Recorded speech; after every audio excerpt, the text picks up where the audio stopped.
to Dan. Thank you.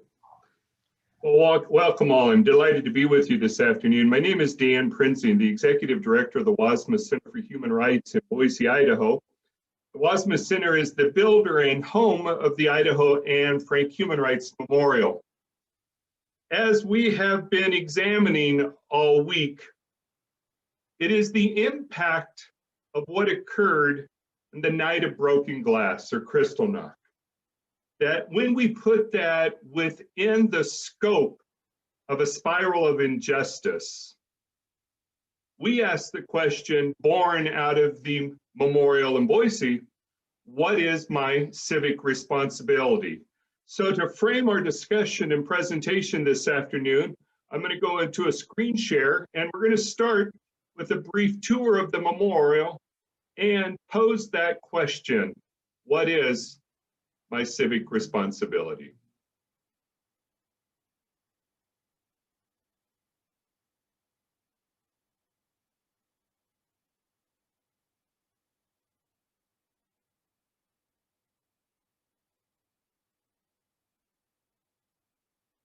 He who passively accepts evil is as much involved in it as he who helps perpetrate it.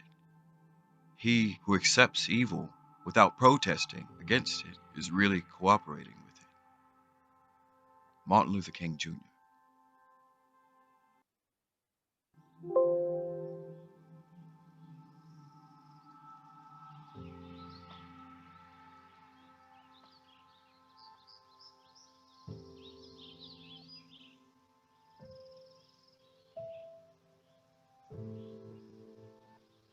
May the Idaho Anne Frank Human Rights Memorial stand as a tribute to Anne Frank's memory, as a warning to any who would dare trespass upon the freedoms of others, and as an inspiration to all whose lives are devoted to love, respect, understanding, peace, and goodwill among the totality and diversity of the human family.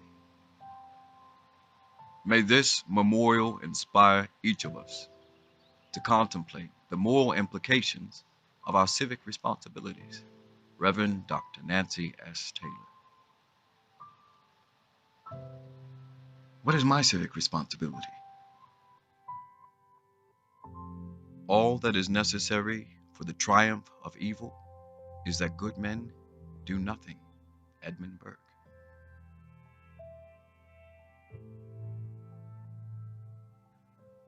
We simply must work unitedly to remove from our hearts and to drive from our society all elements of hatred, bigotry, racism, and other divisive actions and words that limit a person's ability to progress, learn, and be fully accepted. Gordon B. Hinckley. Is it our civic responsibility to be the change you want to see in the world? Gandhi.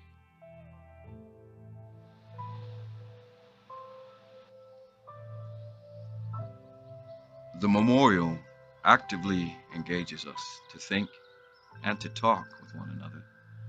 But Eleanor Roosevelt said, it isn't enough to talk about peace. One must believe in it.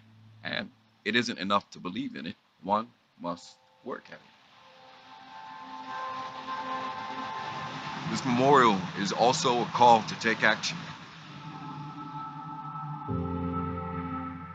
Our dreams of equality and respect will never come true if we permit the seeds of division to be sown. Let us always reject the forces of hatred and bigotry. Cecil D. Andrus. Are we able to recognize the subtle signs of hate? In Germany, they came first for the communists, and I didn't speak up because I wasn't a communist. Then they came for the Jews, and I didn't speak up because I wasn't a Jew. Then they came for the Catholics, and I didn't speak up because I was a Protestant.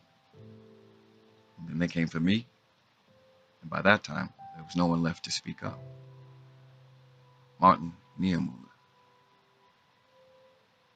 Are we bystanders or upstanders when we hear or witness injustice?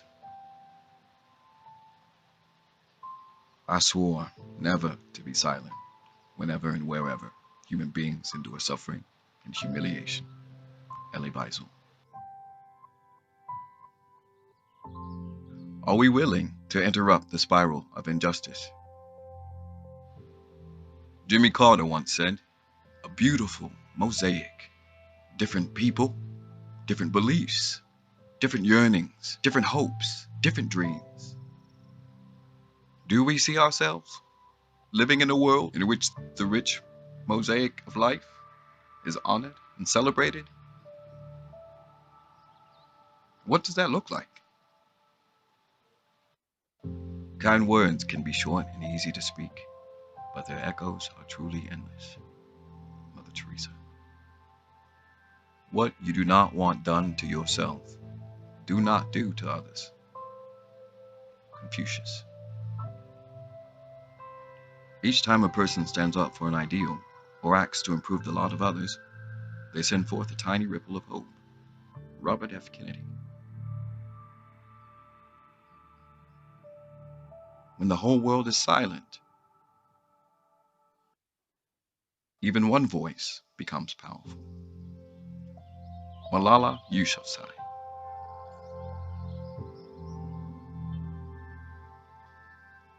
If God lets me live, I shall not remain insignificant. I shall work in the world for mankind. Anne Frank.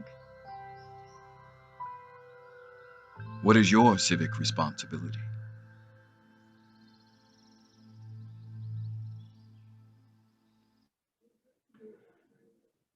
The origins of the word civic date to the 1540s when it was mostly used in civic crown, or in the Latin corona civica, which referred to a garland of oak leaves awarded to one who saved the life of a fellow citizen in battle.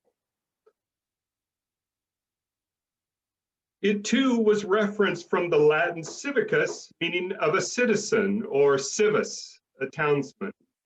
For our purpose of discussion, I like that concept that it is associated with saving the life of another, that it is our civic responsibility to, in fact, save the life of another.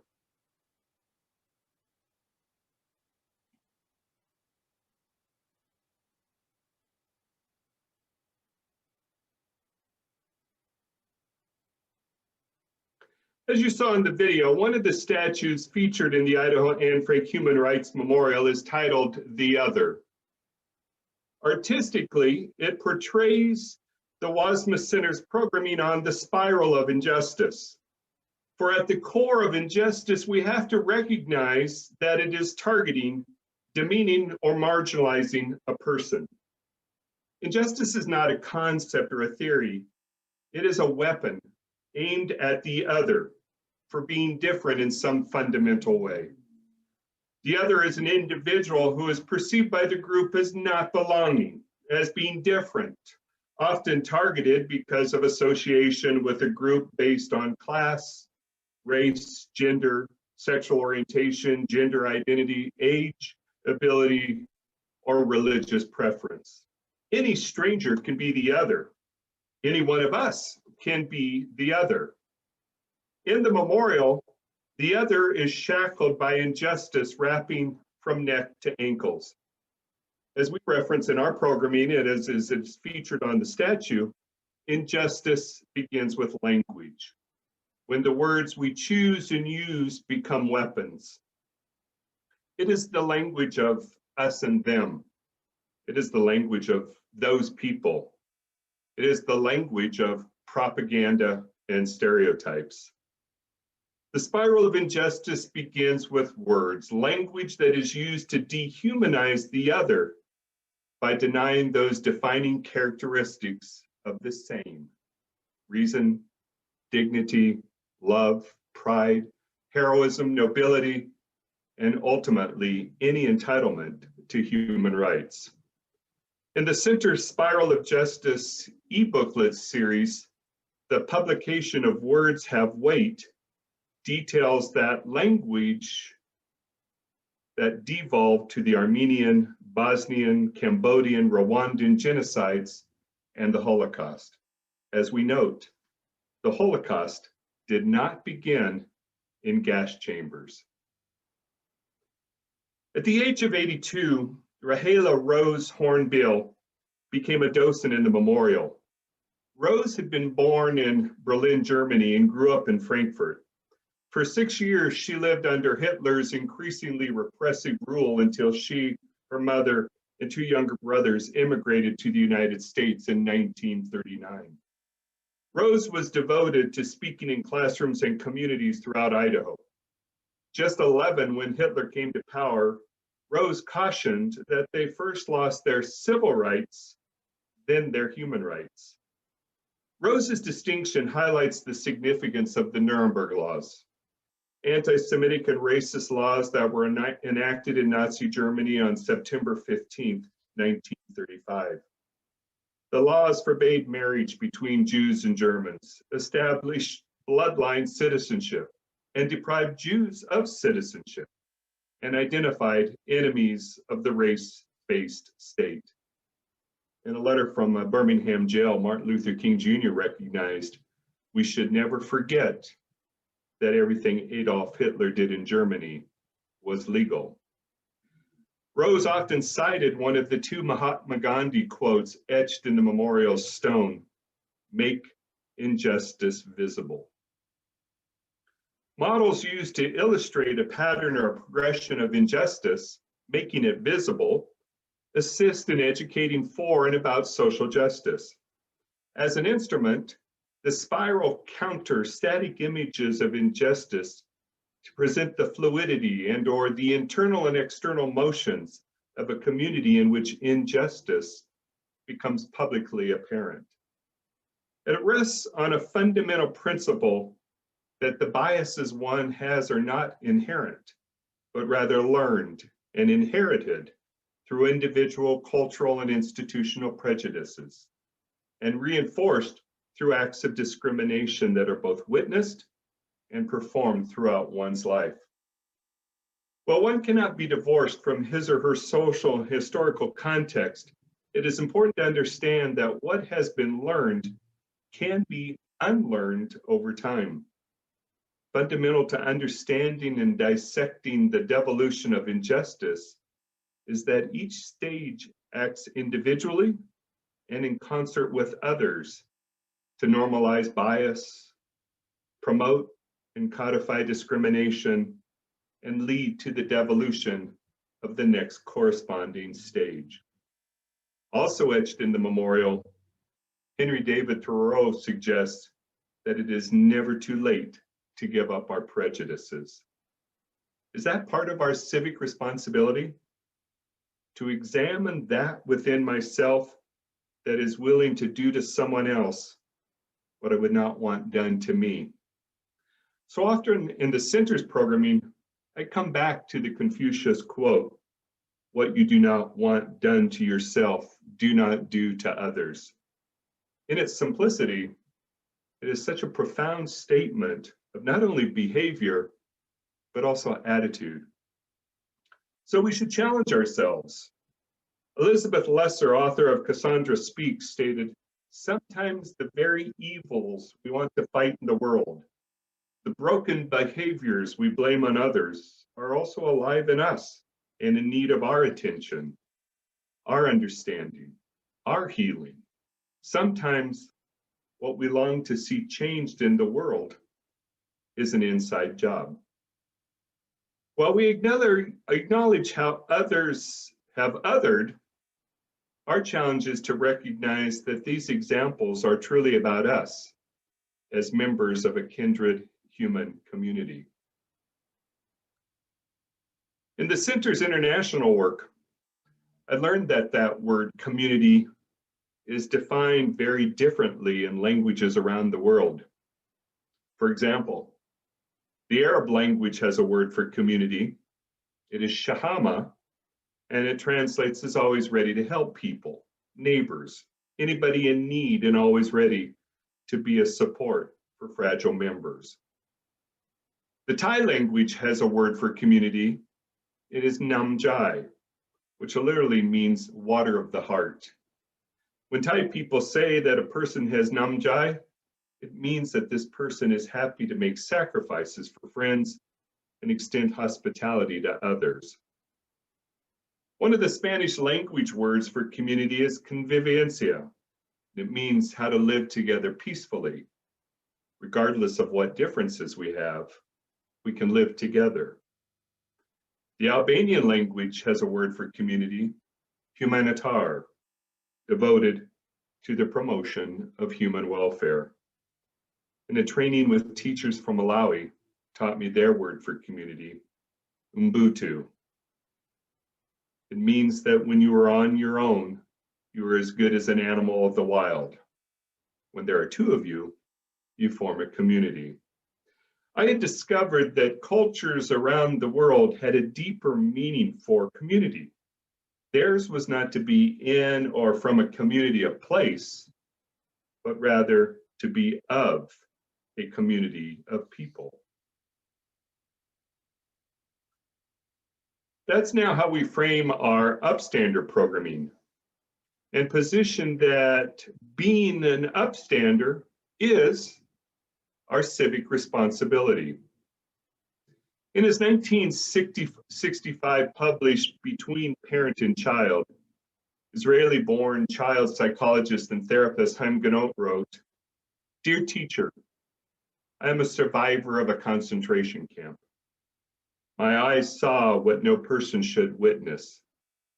Gas chambers built by learned engineers, children poisoned by educated physicians, infants killed by trained nurses, women and babies shot and killed by high school and college graduates. So I'm suspicious of education. My request is, help your students to become human. Your efforts must never produce learned monsters, skilled psychopaths, or educated Eichmanns. Reading, writing, and arithmetic are only important if they serve to make our children more humane." In his Nobel Peace Prize acceptance speech, Elie Wiesel stated, "I swore never to be silent whenever and wherever human beings endure suffering and humiliation." A Romanian-born Jew, Elie was 15 years old when he and his family were deported to Auschwitz. His family was murdered, and he suffered under those whom Anne Frank described in her diary as the cruelest monsters ever to stalk the earth. But the monsters did not work alone. Some were neighbors. The national exhibit produced by the United States Holocaust Memorial Museum points out that in countrysides and city squares, in stores and schools, in homes and workplaces, the Nazis found countless willing helpers who collaborated or were complicit in their crimes. Many supported the suffering and humiliation of others just by being silent. George Floyd was murdered in Minneapolis by one man with his knee on his neck, 3 who stood by and watched, and the scores of complicit throughout the country who have failed to act. ACT is an acronym the Wassmuth Center for Human Rights uses in the Be an Upstander program. An upstander is defined as a defender, advocate, and supporter of human rights and human dignity. An upstander acts when witnessing inequality, injustice, and oppression. The ACT is just that. It is a call to action. A stands for ask.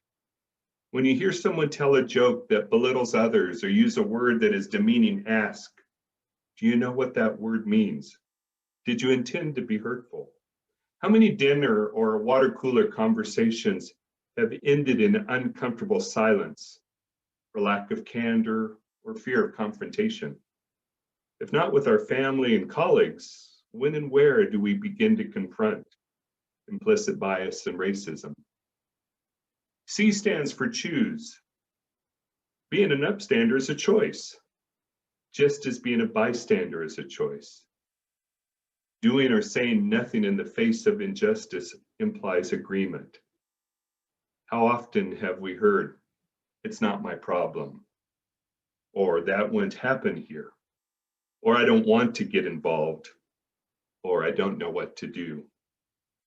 Even the choice to be an upstander comes with choices. Today, individuals and businesses alike are using social media to publicly voice their commitment to social justice. Others are protesting in the streets. Many are donating to support organizational efforts. Some are educating themselves. Others are having tough conversations at home. T stands for teach. Teach by example of how you live your life. Upstander is a verb as well as a noun. I cannot call myself an upstander if others do not witness me as such. Gounod and Wiesel both shaped important questions. What is our social responsibility? Is it our duty to be upstanders when we hear words that demean or marginalize members of our community?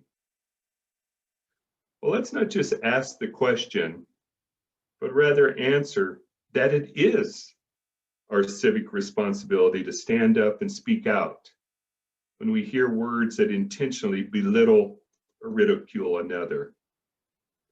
Rather poignantly, Martin Niemöller did note that in Germany they came first for the communists, and I didn't speak up because I wasn't a communist. Then they came for the Jews, and I did not speak up because I wasn't a Jew. Then the trade unionists, the Catholics, and then they came for me. And when they came, they brought more than just words.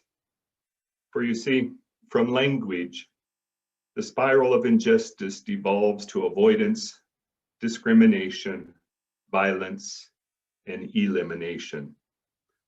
Such was evidenced on November 9th, 10th, 1938, Kristallnacht, the night of broken glass, carried out by paramilitary forces and civilians throughout Nazi Germany, and the German authorities looked on without intervening.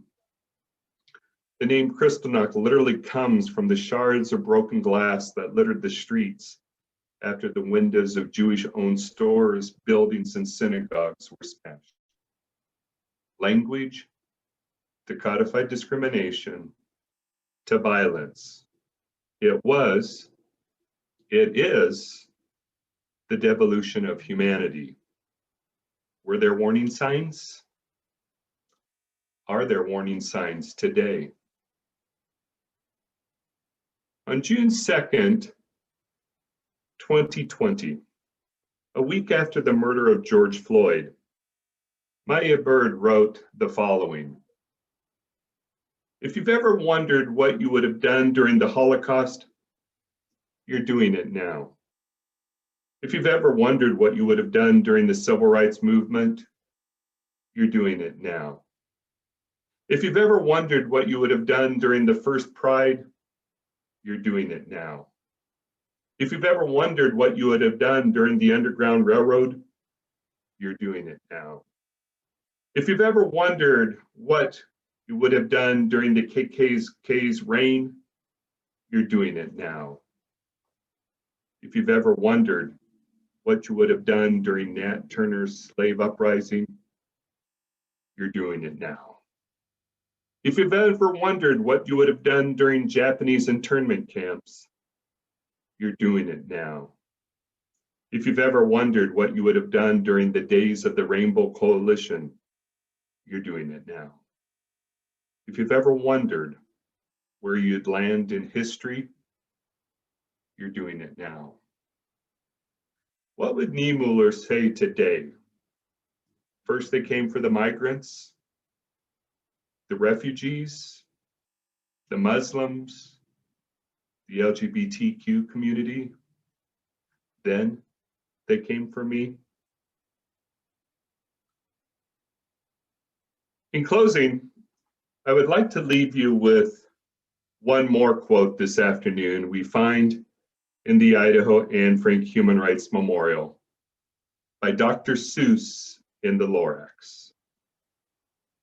Unless someone like you cares a whole awful lot, nothing is going to get better. It's not.